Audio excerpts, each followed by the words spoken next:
بسم اللہ الرحمن الرحیم اللہم صلی علی سیدنا و مولانا محمد وعلی آل سیدنا و مولانا محمد وبارک وسلم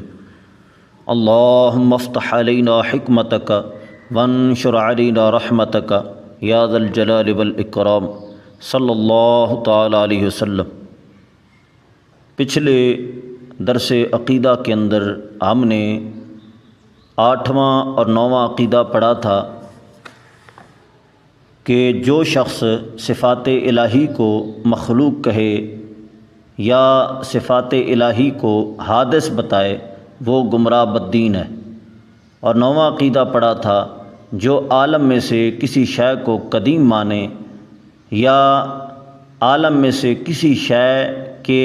حادث ہونے میں شک کرے وہ کافر و مرتد ہے۔ دو باتیں ہم نے پڑھی ہیں کہ جو صفات الہی کو مخلوق بتائے گا یا صفات الہی کو حادث کہے گا وہ گمراہ بددین ہے، اور جو جہان میں سے کسی چیز کو قدیم مانے گا یا جہان میں سے کسی چیز کے حادث ہونے میں شک کرے گا وہ کافر ہے۔ دو فتوے ہم نے پڑھے ہیں کہ جو صفات الہی کو مخلوق کہے یا حادث بتائے وہ گمراہ، اور جو جہان میں سے کسی چیز کو قدیم کہے گا یا اس کے حادث ہونے میں شک کرے گا وہ کافر ہے۔ ادھر گمراہ ہونے کا فتویٰ اور ادھر کافر ہونے کا فتویٰ۔ یہ فرق کیوں ہے؟ آج کے اس سبق کے اندر ہم نے اسی کے متعلق وضاحت کرنی ہے، لیکن اس مسئلہ کو سمجھنے سے پہلے ایک تمہید کو سمجھنا ضروری ہے۔ وہ یہ کہ مسائل 3 طرح کے ہیں، ایک ہیں ضروریات دین، ایک ہیں ضروریات مذہب، اور ایک ہیں فروعات دین۔ ضروریات دین سے مراد وہ مسائل ہیں، وہ احکام ہیں، وہ امور ہیں جو قرآن کریم سے یا احادیث متواترہ سے یا اجماع سے اس طرح ثابت ہوں کہ ان میں کسی قسم کے شبہ کی گنجائش نہ ہو، ان میں کسی قسم کی طویل کی گنجائش نہ ہو، اور وہ مسائل عوام و خواص سب پر عیاں ہوں، سب پر روز روشن کی طرح عیاں ہوں۔ ایسے مسائل کو ضروریات دین کہا جاتا ہے، جس طرح کہ نماز کا فرض ہونا، روزے کا فرض ہونا، حج کا فرض ہونا اور زکوٰۃ کا فرض ہونا، زنا چوری وغیرہ کا حرام ہونا۔ یہ مسائل دلیل قطعی سے ثابت ہیں، اور ایسی دلیل قطعی سے ثابت ہیں جن میں کسی قسم کی تاویل کی گنجائش نہیں ہے، اور پھر یہ مسائل عام خاص سب پر روز روشن کی طرح عیاں ہیں۔ عوام سے اگر پوچھا جائے نماز کے متعلق وہ بھی کہیں گے کہ نماز فرض ہے، خواص سے پوچھو گے وہ بھی کہیں گے نماز فرض ہے، روزے کے متعلق، حج کے متعلق جس کسی سے بھی پوچھو گے ہر ایک کہے گا یہ ہمارا دین ہے اور یہ ہمارے دین کا فریضہ ہے۔ اور کسی سے پوچھو گے زنا کے متعلق، چوری کے متعلق، تو ہر ایک ببانگ دہل کہے گا زنا حرام ہے، چوری حرام ہے۔ یہ ایسے مسائل ہیں جو دلیل قطعی سے ثابت ہیں اور اس میں کسی قسم کی تعویل کی گنجائش نہیں ہے، اور یہ مسائل عوام و خواص سب پر عیاں ہیں، ظاہر ہیں، تو لہٰذا ایسے بدیہی مسائل کو ضروریات دین کہا جاتا ہے۔ اور ضروریات مذہب سے مراد وہ مسائل ہیں، وہ احکام ہیں جو دلیل قطعی سے ثابت تو ہوں لیکن اس کے اندر تعویل کی گنجائش ہو۔ یہ مسائل بھی دلیل قطعی سے ثابت ہوتے ہیں، لیکن ایسی دلیل قطعی سے ثابت ہوتے ہیں جہاں پر تعویل کی گنجائش موجود ہو، اور یہ مسائل بھی عوام و خواص پر روز روشن کی طرح عیاں ہوں، تو ایسے مسائل کو ضروریات مذہب کہتے ہیں۔ یعنی یہ دلیل قطعی سے ثابت ہوتے ہیں لیکن تعویل کی گنجائش ہوتی ہے، اور یہ مسائل بھی جب عوام پر، خواص پر، سب پر عیاں ہوں گے، سب پر ظاہر ہوں گے، سب ان سے واقف ہوں گے، یعنی ایسے مسائل ہوں گے تو پھر ان کو ضروریات مذہب کہیں گے۔ یعنی اگر دلیل قطعی سے ثابت ہوں اور تعویل کی کوئی گنجائش نہ ہو وہ ضروری، اور پھر عوام و خواص پر روز روشن کی طرح عیاں ہوں تو پھر وہ ضروریات دین بنیں گے، اور اگر دلیل قطعی سے ثابت ہوں اور اس کے اندر تعویل کی گنجائش ہو، یہ مسائل بھی عوام و خواص پر روز روشن کی طرح عیاں ہوں، یعنی باقی چیزیں پائی جائیں گی، فقط اس کے اندر تعویل کی گنجائش ہوگی، تو پھر یہ ضروریات مذہب اہل سنت مسائل کہلائیں گے۔ جس طرح کہ ایصال ثواب قرآن پاک کی سینکڑوں آیات بینات سے ثابت ہے کہ ایک زندہ بندہ جب کسی اپنے عمل اور کسی اپنے صدقہ خیرات کا ثواب اپنے مرحوم کو پہنچانا چاہے تو یہ ثواب پہنچتا ہے، یہ دلیل قطعی سے ثابت ہے۔ لیکن ساتھ ہی ساتھ چند آیات بینات ایسی بھی ہیں، جس طرح کہ سورہ نجم کی آیت نمبر 39 اللہ تعالیٰ نے فرمایا وَأَن لَيْسَ لِلْإِنسَانِ إِلَّا مَا سَعَى، کہ بے شک انسان کے لیے وہی کچھ ہے جو کچھ اس نے کمایا۔ ان آیات کو دیکھ کر کچھ لوگوں کو شبہ ہوا کہ انسان کو فقط اپنے عمل کا ثواب پہنچتا ہے، کسی کے عمل کا، کسی کے صدقہ خیرات کا ثواب نہیں پہنچتا۔ اس طرح کی آیات کو دیکھ کر کچھ لوگوں کو شبہ ہوا۔ اب یہ مسئلہ دلیل قطعی سے ثابت ہے، لیکن یہاں پر شبہ موجود ہے، کچھ لوگوں کو شبہ ہوا ہے، آیات کو دیکھ کر، دلیل کو دیکھ کر شبہ ہوا ہے، تو یہاں پر شبہ کی گنجائش موجود ہے، تو لہٰذا ایسے مسائل کو ضروریات مذہب اہل سنت کہتے ہیں۔ یا اسی طرح عذاب قبر اور اعمال کا وزن، یہ مسائل ضروریات مذہب اہل سنت ہیں۔ یا دوسرے طریقے کے ساتھ ضروریات مذہب اہل سنت اور ضروریات دین کی تعریف اس طرح بھی کر سکتے ہیں، اور علماء نے کی ہے کہ ضروریات دین وہ مسائل، وہ احکام، وہ امور ہیں جو شروع سے لے کر اب تک اتفاقی رہے ہوں۔ شروع سے لے کر اب تک جو مسئلے اتفاقی ہوں، کسی کا اس کے اندر اختلاف ہوا ہی نہ ہو، اور عوام و خواص سب ان مسائل سے واقف ہوں، جس کسی سے بھی بات چھیڑی جائے وہ کہے کہ یہ تو ہمارا دین ہے، ایسے مسائل کو ضروریات دین کہتے ہیں۔ یعنی شروع سے لے کر، یہ دوسری تعریف کر رہا ہوں، پہلے ضروریات دین اور ضروریات مذہب کی ایک تعریف ہو چکی، اب دوسری تعریف کر رہا ہوں۔ دوسری تعریف جو علماء نے فرمائی ہے، فرمایا ضروریات دین سے مراد وہ مسائل، وہ امور، وہ احکام ہیں جو شروع سے لے کر اب تک اتفاقی ہوں، کسی کا ان مسائل کے اندر اختلاف ہوا ہی نہ ہو، اور پھر وہ عوام خواص سب پر روز روشن کی طرح عیاں ہوں، جس کسی سے بھی بات کی جائے وہ کہے یار یہ تو ہمارا دین ہے۔ جس طرح کہ نماز کا فرض ہونا، زکوٰۃ کا فرض ہونا، حج کا فرض ہونا، یہ مسائل ایسے ہیں کہ شروع سے لے کر آج تک کسی کا اس میں اختلاف ہوا ہی نہیں ہے، کسی کا بھی اختلاف نہیں ہوا کہ کسی نے کہا نماز فرض ہے تو دوسرے نے کہا فرض نہیں ہے، زکوٰۃ کسی نے کہا فرض ہے، دوسرے نے کہا نہیں ہے فرض ہے، یعنی یہ اختلاف اہل اسلام کے مابین ہوا ہی نہیں ہے، یہ شروع سے لے کر اب تک اتفاقی مسائل ہیں اور ہر کسی پر عیاں ہیں۔ یہ نہیں ہے کہ کوئی بندہ نہ جانتا ہو،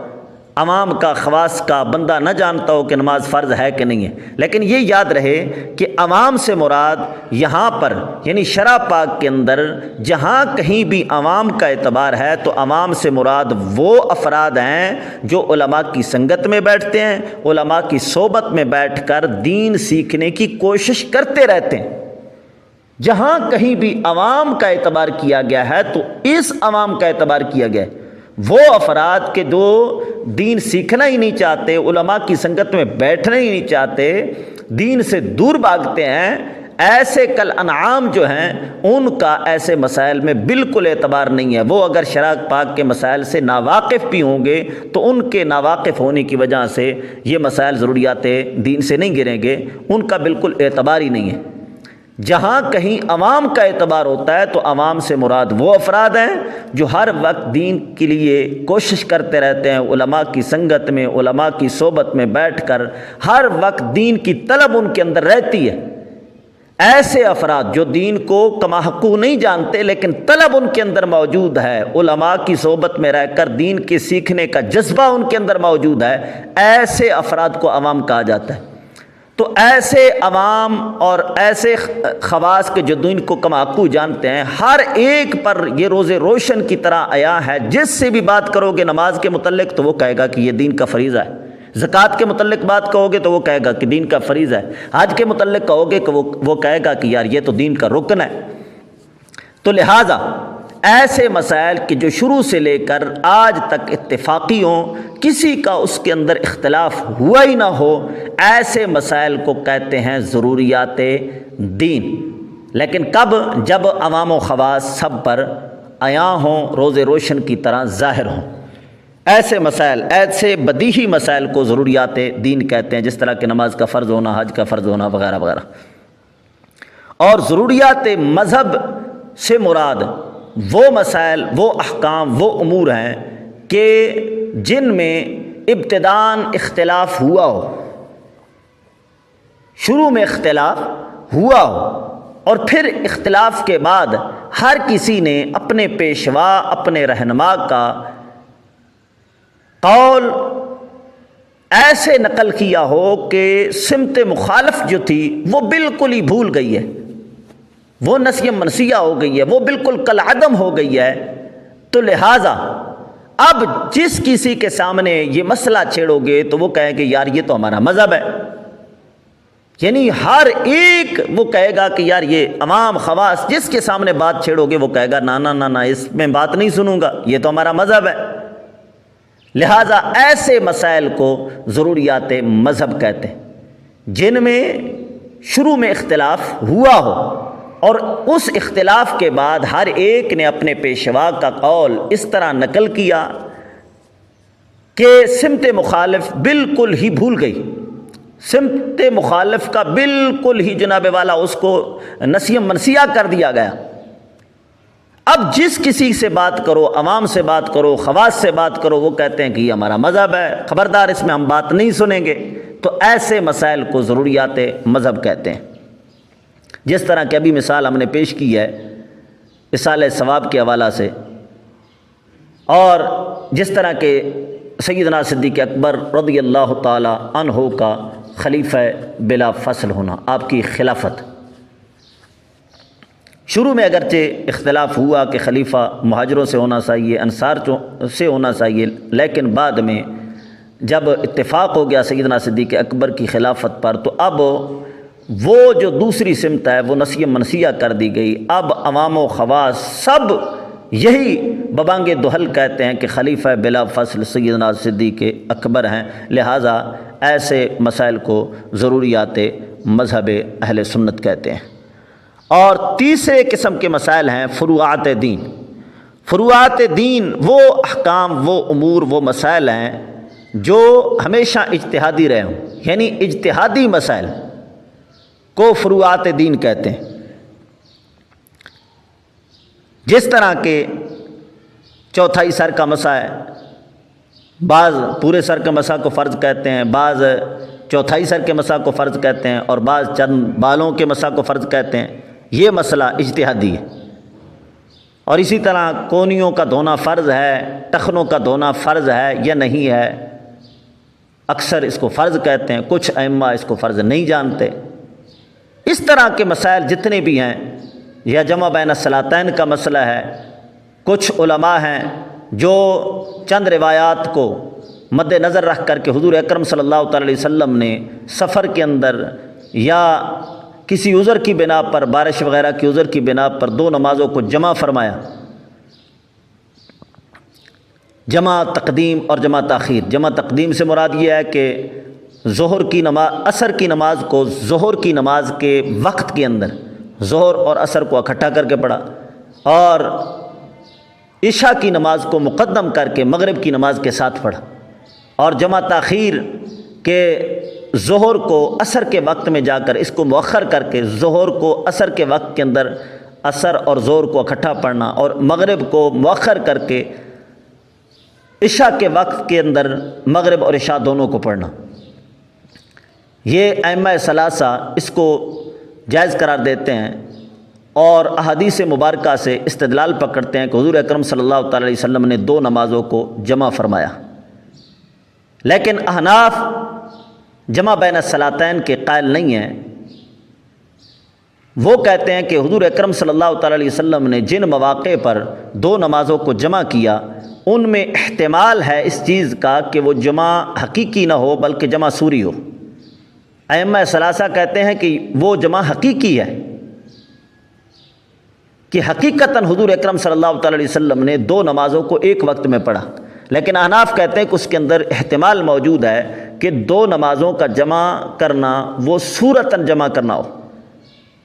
کہ ظہر کی نماز کو اتنا مؤخر کرنا کہ ظہر کے آخر وقت میں اس کو ادا کیا جائے، یہ نماز ظہر کے وقت کے اندر ہی ادا ہو رہی ہے، اور پھر عصر کے نماز کو اتنا مقدم کر کے پڑھنا کہ بالکل بظاہر وہ ظہر کی نماز کے ساتھ ملی ہوئی نماز ہے، لیکن وہ ہے عصر کے وقت کے اندر۔ ظہر کی نماز ظہر کے وقت کے اندر اور عصر کی نماز عصر کے وقت کے اندر ہو، لیکن ظہر کو اتنا مقدم کرنا کہ عصر کے ساتھ بالکل متصل جو وقت ہے اس وقت میں ادا کیا جائے، اور عصر کو اس طرح مقدم کرنا کہ ظہر کے ساتھ جو بالکل ملا ہوا وقت ہے اس وقت میں ہو۔ اسی طرح مغرب اور عشاء میں بھی اسی طرح تقدیم و تاخیر کرنا کہ ہر نماز اپنے وقت میں ہو، لیکن پہلی نماز کو اس کے آخری وقت میں لے جانا اور دوسری نماز کو اس کے پہلے وقت میں لے آنا، اور اس طرح 2 نمازوں کو پڑھنا، یہ بظاہر تو 2 نمازیں جمع ہو جائیں گی، لیکن یہ صورتاً جمع ہے، حقیقتاً جمع نہیں ہے، بلکہ ہر نماز اپنے وقت میں ہے۔ تو اب احناف کہتے ہیں کہ وہ احادیث مبارکہ کہ جن میں 2 نمازوں کو جمع کرنے کا بیان ہے وہ صورتاً جمع ہے، حقیقتاً جمع نہیں ہے۔ اور ائمہ ثلاثہ کہتے ہیں کہ حضور اکرم صلی اللہ تعالی علیہ وسلم نے 2 نمازوں کو جو جمع فرمایا ہے وہ حقیقتاً جمع ہے۔ اب روایات کو مد نظر رکھ کر یہ اختلاف ہوا، اور یہ مسائل اجتہادی ہیں، اجتہادی مسائل ہیں۔ ایسے اجتہادی مسائل کو فروعات دین کہتے ہیں۔ تو پہلے جو مسائل ہیں ضروریات دین، ان کا انکار کرنے والے کو کافر و مرتد کہا جاتا ہے۔ ضروریات دین کا انکار کرنے والے کو کافر و مرتد کہتے ہیں، اور ضروریات مذہب اہل سنت کا انکار کرنے والے کو گمراہ بددین کہتے ہیں۔ اور فروعات دین جو ہیں یعنی اجتہادی مسائل، اگر کوئی صاحب علم ہے اور اپنے علم کے ذریعے ایسے مسائل پر کلام کرتا ہے تو اس کا حق ہے، وہ صاحب میدان ہے، وہ کلام کر سکتا ہے۔ مثلا امام شافعی، امام مالک، امام اعظم ابو حنیفہ اور امام احمد رضا فاضل بریلوی کی طرح مجتہدانہ شان رکھنے والے ایسے حضرات ایسے مسائل میں کلام کرتے ہیں تو وہ شاہ سوار میدان ہیں، وہ کلام کر سکتے ہیں۔ اور جو عوام ہیں یا ایسے صاحب علم ہیں کہ جن کے پاس اس طرح کی طاقت تو نہیں ہے لیکن کچھ نہ کچھ دین کی سمجھ بوجھ رکھتے ہیں، تو ان کو چاہیے کہ یہ کسی امام کی تقلید کریں۔ اب کسی امام کی تقلید کرتے ہوئے وہ اپنے امام جس کی تقلید کر رہے ہیں اس مسئلہ میں وہ اپنے امام کا قول نقل کرتے ہیں تو وہ حق بجانب ہیں، وہ کر سکتے ہیں۔ ایسے افراد کو گمراہ نہیں کہیں گے، یہ فروعات دین ہے۔ فروعات دین میں صاحب علم کلام کر سکتا ہے اور مقلد جو ہے وہ اپنے امام کا قول نقل کر سکتا ہے۔ ہاں، ایسے مسائل میں ایسا بندہ اگر کلام کرتا ہے کہ جس کو دین کی سمجھ بوجھ نہیں ہے، وہ کسی امام کی تقلید کرتے ہوئے کسی امام کا قول نقل نہیں کرتا بلکہ اپنی طرف سے دلائل دیتا ہے اور اپنی طرف سے ایسے میدان کے اندر چھلانگ لگانے کی کوشش کرتا ہے۔ تقلید کی لگام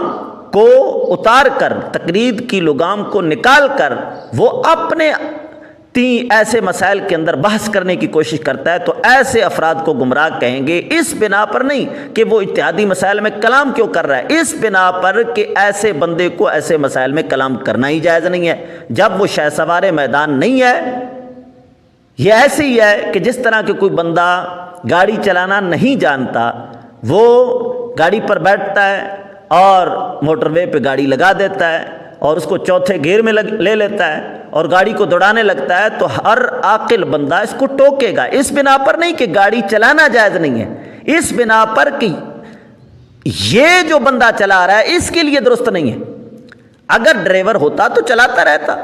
یہ گاڑی بنی ہی چلانے کے لیے ہے اور یہ سڑک گاڑیاں چلانے کے لیے ہی بنائی گئی ہے، لیکن یہ جو بندہ چلا رہا ہے اس کے اندر اہلیت نہیں ہے، یہ اپنے آپ کو بھی ختم کرے گا، گاڑی بھی توڑے گا اور کئی اوروں کی جان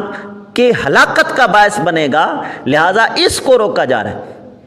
اسی طرح دین کے مسائل کے اندر وہ بندہ، یعنی فروعات دین کے اندر بھی اگر وہ بندہ کلام کر رہا ہے، اماموں کی تقلید کو بھی اتارتا ہے، اماموں کی تقلید کو بھی چھوڑتا ہے، اور ایسے مسائل کے اندر اپنی تی کلام کرنے کی کوشش کرتا ہے، تو اس کو گمراہ بددین کہا جائے گا کہ وہ شہسوار میدان نہیں ہے. ایسے افراد کا تو دین کے اندر کلام کرنے کا بالکل کوئی گنجائش ہے ہی نہیں، بلکہ ایسے افراد کو چاہیے کہ وہ کسی امام کا پیروکار بن کے ان سے سیکھ کے عمل کرتے جائیں. تو لہٰذا ضروریات دین کا انکار کرنے والا کافر و مرتد، اور ضروریات مذہب کا انکار کرنے والے کو گمراہ بددین کہا جاتا ہے. اور فروعات دین میں اگر کوئی بندہ کلام کرتا ہے، صاحب علم ہے تو وہ کلام کر سکتا ہے، اور اگر مقلد ہے تو کسی امام کی تقلید کرتے ہوئے اپنے امام کا قول نقل کرتا ہے، تو ایسے افراد کو گمراہ نہیں کہیں گے. مثلا کسی جگہ پہ فقہ حنفی رہ جائے، لیکن کوئی بندہ فقہ شافعی کا کوئی مسئلہ پہ عمل کرتا ہے اور کہتا ہے کہ اس مسئلے پر میں عامل ہوں، اور اس مسئلے کے دلائل دے کر اس پہ اگر کلام کرتا ہے تو اس کو گمراہ نہیں کہیں گے، کیونکہ یہ اجتہادی مسائل ہے.